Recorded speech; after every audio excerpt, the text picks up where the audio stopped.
ഒരിക്കൽ ഒരു കൂട്ടം കുസൃതി കുട്ടികൾ പട്ടണത്തിൽ നിന്നും വരികയായിരുന്നു. വഴിയിൽ കാണുന്നവരെയെല്ലാം പരിഹസിച്ചുകൊണ്ടാണ് സന്തോഷത്തോടെ അവർ വന്നത്. അപ്പോഴത് ഒരു സാധു മനുഷ്യൻ അവർക്കെതിരെ വരുന്നു. അയാളെ കണ്ടാൽ തന്നെ അറിയാം ആളൊരു പാവത്താനാണെന്ന്. വളരെ ലളിതമായ വേഷം, കയ്യിലൊരു പുതപ്പുണ്ട്, തലയിൽ ഒറ്റ മുടിയില്ല, ഒരു പൂർണ്ണ മൊട്ടത്തലയൻ. ഉപദേശിയുടെ മൊട്ടത്തല കുട്ടികളെ രസം പിടിപ്പിച്ചു. കളിയാക്കാൻ ഒരാളെ കിട്ടാൻ നോക്കിയിരിക്കുകയായിരുന്നു അവർ. തേടി ഈ വള്ളി കാലിൽ ചുറ്റിയിരിക്കുന്നു.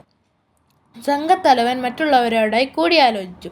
ഇയാളെ നമുക്കൊന്ന് കൈകാര്യം ചെയ്താലോ? കേൾക്കാത്ത താമസം. കൂട്ടുകാർക്ക് പൂർണ്ണ സമ്മതം, ബഹുസന്തോഷം. അവർ ഒന്നിച്ച് ആർത്തു വിളിച്ചു, മൊട്ടത്തലയാ കേറിവ, മൊട്ടത്തലയാ കേറിവ. പാവം മൊട്ടത്തലയൻ ഉപദേശി കുട്ടികളുടെ പരിഹാസങ്ങളേറ്റ് ലജ്ജിച്ച് തല താഴ്ത്തി. കുട്ടികൾ ആവേശത്തോടെ വീണ്ടും വിളിച്ചു, മൊട്ടത്തലയെ കയറിവ. പാവമെന്ന് തോന്നിയെങ്കിലും നമ്മുടെ മൊട്ടത്തലയൻ ഉപദേശി അത്ര പാവമൊന്നുമായിരുന്നില്ല. അയാളുടെ ശാന്തമായ മുഖം ഗൗരവപൂർണമായി. മുഖത്തെ പുഞ്ചിരി മഞ്ചു. എന്തോ അത്യുന്നതനായ ദൈവത്തിന്റെ ദാസനായ എന്നെ അപമാനിക്കാൻ മാത്രം ഈ വികൃതി കുട്ടികൾക്ക് സാമർഥ്യമോ? ഇല്ല, ഇത് അനുവദിച്ചുകൂടാ.